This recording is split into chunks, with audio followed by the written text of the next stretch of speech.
Movie की starting 25वीं सदी से होती है और यहाँ हमें पता चलता है कि सारे ग्लेशियर पिघलने की वजह से चारों तरफ बस पानी का ही नजारा है और समुद्र का पानी 25,000 फीट तक ऊपर आ चुका है और अब बचे हुए लोग बस तैरती हुई बस्तियों पे रहते हैं क्योंकि पानी के बीच रहते रहते अब उन्हें भी पानी के बीच में रहना आ गया था। जिसके बाद हम एक दास्तान नाम के आदमी को देखते हैं जिसके पास एक बोट है और उसके बाद वो एक डब्बे के अंदर टॉयलेट करता है। उसके बाद वो उस टॉयलेट को एक मशीन में डाल देता है और वो फिल्टर हो जाने के बाद वो उसे पी लेता है। लेकिन समुद्र के पानी को पीने में क्या बुराई थी इसके बारे में मुझे कुछ पता नहीं। जिसके बाद दास्तान को सामने से एक बोट दिखाई देती है। जिसके बाद दास्तान उस आदमी से कहता है कि जब दो बंजारे मिलते हैं तो वो आपस में हिलते हैं और दोनों अपने अपने सामान की अदला बदली करते हैं। लेकिन वो आदमी दास्तान से कहता है कि चला जा भोसड़ी के। जिसके बाद वहाँ पे वो लोग भी पहुँच जाते हैं जिसे हमारी भाषा में लुटेरे कहते हैं। तब वो दूसरी बोट वाला दास्तान से कहता है कि तुम यहाँ पे मरोगे क्योंकि तुम्हारी बोट बहुत ज्यादा धीरे चल रही है। जिसे देखने के बाद दास्तान को काफी ज्यादा गुस्सा आ जाता है और वो अपनी बोट में एक जुगाड़ लगा के अपने बोट को हवाई जहाज बना देता है और वो उस बंजारे की बोट को भी फाड़ के उससे आगे निकल जाता है। तब लुटेरे उस बोट वाले को वहाँ पे पकड़ के मार देते हैं लेकिन वो लोग दास्तान को कुछ नहीं कह पाते क्योंकि दास्तान वहाँ से बहुत आगे निकल चुका था। जिसके बाद दास्तान एक जल बस्ती तक पहुँच जाता है और वहाँ वो सबको मिट्टी दिखा के VIP एंट्री लेता है क्योंकि उस समय पे मिट्टी की कीमत सोने चांदी से कहीं ज्यादा थी। दास्तान की मिट्टी को देखने के बाद सब लोग चौंक जाते हैं और जब उसकी मिट्टी को तौला जाता है तो वो 6.5 किलो होती है। तब वो लोग दास्तान की मिट्टी के बदले उसे 62 सिक्के देने लगते हैं लेकिन दास्तान उनसे सीधा डबल की डिमांड कर देता है और वो लोग इसके लिए भी मान जाते हैं। अब यहाँ पे सवाल ये उठता है कि वहाँ पे मिट्टी की कीमत इतनी ज्यादा क्यों है और तब हमें पता चलता है कि मिट्टी के बदौलत वो लोग वहाँ पे पेड़ पौधे उगाते थे क्योंकि तैरते हुए पानी के बीच में मिट्टी मिलना नामुमकिन था। जिसके बाद दास्तान एक दुकान पे जाता है और वहाँ पे वो अपने लिए साफ पानी खरीद के पीता है क्योंकि अभी तक वो मूत पी के जिंदा था। जिसके बाद दास्तान को वहाँ पे एक टमाटर का पौधा दिखता है और वो उस लड़की से उसे मांगने लगता है। जिसपे वो दुकान वाली लड़की उससे कहती है कि अगर तुम्हें टमाटर का पौधा चाहिए तो तुम्हें मुझे आधे सिक्के देने होंगे। जिसपे दास्तान भी उसे आधे सिक्के देने के लिए तैयार हो जाता है और वो वहाँ से उस पौधे को खरीद लेता है और उस दुकान वाली लड़की का नाम था हेलेन। जिसके बाद दास्तान वहाँ से जाने लगता है और कबीले के लोग उसे वहाँ पे रोक लेते हैं। वो उसे एक लड़की देते हैं और वो उसे कहते हैं कि तुम इसके साथ घचाघच करो और जब ये लड़की यहाँ पे प्रेग्नेंट हो जाएगी तो तुम यहाँ से सारी कीमती सामान को यहाँ से ले जा सकते हो। जिस पे दास्तान उनसे कहता है कि मुझे तुम्हारी किसी भी चीज की जरूरत नहीं है क्योंकि तुम्हारे पास मेरे कोई भी काम की चीज नहीं है। जिस वजह से कबीले के लोगों को लगता है कि ये कोई घुसपैठिया है और सब लोग उसे पकड़ लेते हैं। जिसके बाद एक आदमी दास्तान के कान के पीछे गिल्स देखता है जिसे देखने के बाद वो काफी ज्यादा डर जाता है और वो सब लोगों से कहता है कि ये कोई म्यूटेंट है। जिस वजह से सब लोग वहाँ पे उसे कैद करके पानी में डुबाना शुरू कर देते हैं और वो लोग उसके मरने का इंतजार इस वजह से भी कर रहे थे क्योंकि उसके मरने के बाद उसकी बॉडी की खाद बनाई जा सके। लेकिन इससे पहले दास्तान की जान जाती वहाँ पे लुटेरे सचमुच वहाँ पे हमला कर देते हैं। जिसके बाद दास्तान वहाँ पे डूबने लगता है पर तभी वहाँ पे उसकी मदद के लिए हेलेन पहुँच जाती है। तब हेलेन उससे कहती है कि मैं तुम्हें बचा तो सकती हूँ लेकिन तुम्हें बचाने के बाद तुम्हें हमें अपने साथ लेके जाना होगा। अब एक मरता हुआ इंसान हाँ कैसे न करता। जिसके बाद ये तीनों मिलके दास्तान की बोट से वहाँ से निकल जाते हैं और यहाँ लुटेरों ने इनकी बस्ती को उड़ा के वहाँ पे कब्जा भी कर लिया था। जिसके बाद लुटेरे का सरकार उनसे कहता है कि मुझे वो टैटू वाली लड़की चाहिए। दरअसल हेलेन जिस अवंतिका नाम की छोटी बच्ची को अपने साथ लेके आई थी उसके पीठ पे एक नक्शा बना हुआ था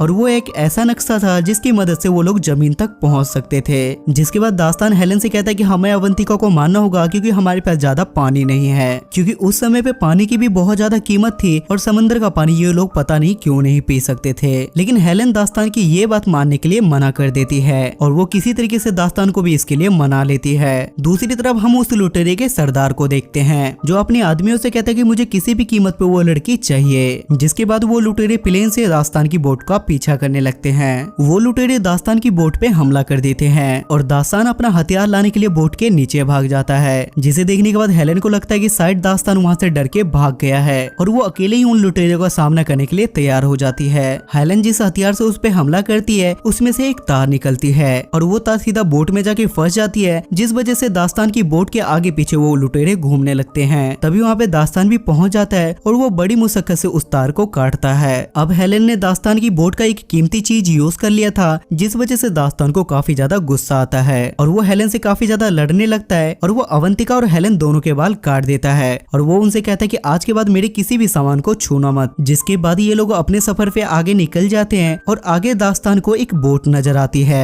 तब हेलेन उससे कहती है कि हमें उस बोट वाले से बात करना चाहिए क्या पता उसके पास कुछ खाने के लिए हो। दास्तान ऐसा करना तो नहीं चाहता था, लेकिन वो इन दोनों को भूखा भी नहीं देखना चाहता था, जिस वजह से वो उस बोट वाले के पास जाके उससे बातें करने लगता है। उस बोट वाले आदमी का नाम था भोसड़ पप्पू और उसके पास एक बहुत ही कीमती चीज थी और उसके पास एक कागज का टुकड़ा था जो ये समुद्र के बीच में मिलना बिल्कुल नामुमकिन था। तब भोसड़ पप्पू दास्तान से कहता है कि ये कागज मैं तुम्हें दे दूंगा, लेकिन बदले में तुम्हें हेलन को मेरे साथ आधे घंटे के लिए छोड़ना होगा। जिस पे दास्तान भी उसकी बात मान जाता है और वो उससे कहता है कि तुम आधे घंटे के लिए इसके साथ कुछ भी कर सकते हो। जिसके बाद भोसड़ पप्पू हेलन को नीचे ले जाता है और उसके साथ घचाघच करने की कोशिश करता है, लेकिन तभी वहाँ पे दास्तान भी पहुंच जाता है और वो उससे कहता है कि अब मैं तुम्हारे साथ डील नहीं करना चाहता और तुम यहाँ से जा सकते हो। लेकिन भोसड़ पप्पू तो भोसड़ी वाला था, इसलिए वो अपने जेब से एक चाकू निकाल लेता है, लेकिन वो दास्तान का बाल भी बांका नहीं कर पाता और दास्तान उसे जान से मार देता है। अब इन दोनों की भूख मिटाने के लिए दास्तान पानी के अंदर कूद के एक बड़ी सी मछली पकड़ता है, जिस वजह से ये सब लोग बैठ के वहाँ पे आराम से पेट भर के खाना खाते हैं। अब काफी दिन साथ में स्पेंड करने की वजह से हेलन को दास्तान अच्छा लगने लगता है और दास्तान भी हेलन की तरफ अट्रैक्ट होने लगता है, जिस वजह से ये लोग पानी के अंदर भी अपनी मौज मस्ती चालू रखते हैं। एक दिन दास्तान देखता है कि फिर से वो लुटेरे इनके पीछे पड़ चुके हैं, जिसे देखने के बाद दास्तान सोचता है कि मेरी तो इनसे लड़ाई भी नहीं है, पर ये मेरे पीछे क्यों पड़े हैं। तब हेलन दास्तान से कहती है कि अवंतिका की पीठ पे एक नक्शा बना हुआ है जिसकी मदद से ये लोग मिट्टी तक पहुंच सकते हैं, जिसपे दास्तान को हेलन की बात बकवास लगती है और वो उससे कहता है कि ऐसी कोई भी जगह एग्जिस्ट ही नहीं करती। लेकिन हेलन उससे कहती है कि ऐसी जगह सच में है और वो दास्तान को बताती है कि जिस समय हमें अवंतिका मिली थी तो उसकी टोकरी में बहुत सारी मिट्टी भी थी जो तुम्हारी मिट्टी से बहुत ज्यादा अलग थी। अब ये सुनने के बाद दास्तान हेलन को बॉक्स में बंद करके पानी के अंदर ले जाता है और अंदर वो उसे बहुत बड़ी बड़ी बिल्डिंगें दिखाता है और वो उसे ये सारी चीजें इसलिए दिखा रहा था ताकि वो बाहर जमीन होने का दावा छोड़ दे। लेकिन जब ये लोग पानी से बाहर आते हैं तो इन्हें पता चलता है कि लुटेरों ने इनके पूरे बोट पे कब्जा कर लिया है। तब लुटेरे का राजा इनसे पूछता है कि अवंतिका कहाँ है, लेकिन इनके यहाँ आने से पहले अवंतिका वहाँ पे छुप चुकी थी।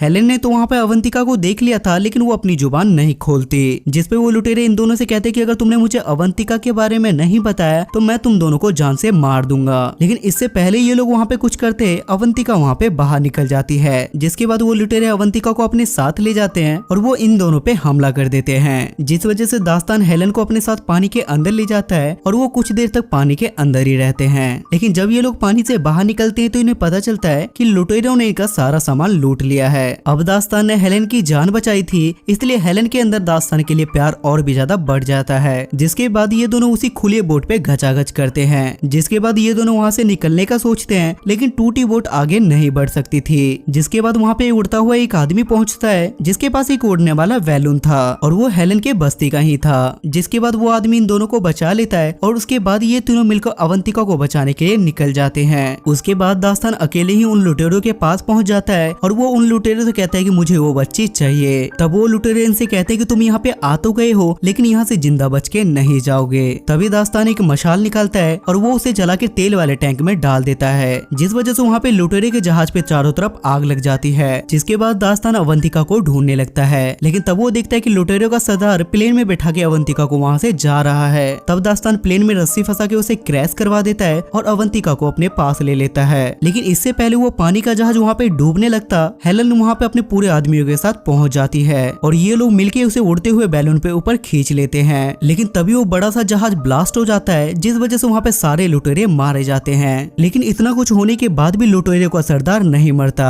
और वो एक गोली से बैलून पे फायर करता है, जिस वजह से अवंतिका नीचे गिर जाती है। जिसके बाद लुटेरे उस बच्ची को पकड़ने के लिए उसके पीछे पड़ जाते हैं। लेकिन तभी दास्तान एक रस्सी को पकड़ के वहाँ पे नीचे कूदता है और वो अवंतिका को पकड़ के अपने साथ ऊपर ले आता है। तभी स्पीड में आने के चक्कर में वो सारे लुटेरे आपस में टकरा जाते हैं और उन सब की बोट वहाँ पे क्रैश हो जाती है और वहाँ पे वो सारे लुटेरे मारे जाते हैं। इनमें से सबसे पहले जो बैलून लेके उड़ रहा था उस आदमी को नक्शा पढ़ना बहुत अच्छी तरीके से आता था, जिस वजह से वो अवंतिका की पीठ वाले नक्शे को पढ़ लेता है और फाइनली वो लोग एक जमीन तक पहुंच जाते हैं, जहां पहुंचने के बाद इन्हें एक झोपड़ी के अंदर दो कंकाल मिलते हैं और ये अवंतिका के माँ बाप का कंकाल था। जिसके बाद उन्हें यहाँ पे टैटू बनाने का काफी सारा सामान भी मिलता है, जिससे ये लोग समझ जाते हैं कि जब ये लोग मरने वाले थे तो इन्होंने यहाँ का नक्शा अवंतिका के पीठ पे गोद दिया और अवंतिका के साथ इन्होंने मिट्टी भी डाल दी थी ताकि जिसे भी अवंतिका मिले उन्हें यहाँ का रास्ता पता चल जाए और उन्होंने ऐसा अपनी बच्ची की जान बचाने के लिए किया था। जिसके बाद हम दास्तान को देख पाते हैं जिसका जमीन पे बिल्कुल भी मन नहीं लग रहा था, क्योंकि वो एक इंसान नहीं बल्कि म्यूटेंट है। हेलन और अवंतिका उसे वहाँ से जाने देना तो नहीं चाहते थे, लेकिन उसे वहाँ से जाना पड़ता है क्योंकि उसकी असली दुनिया समंदर के बीच में ही है। जिसके बाद दास्तान वहाँ से चला जाता है और ये मूवी यहाँ पे खत्म हो जाती है।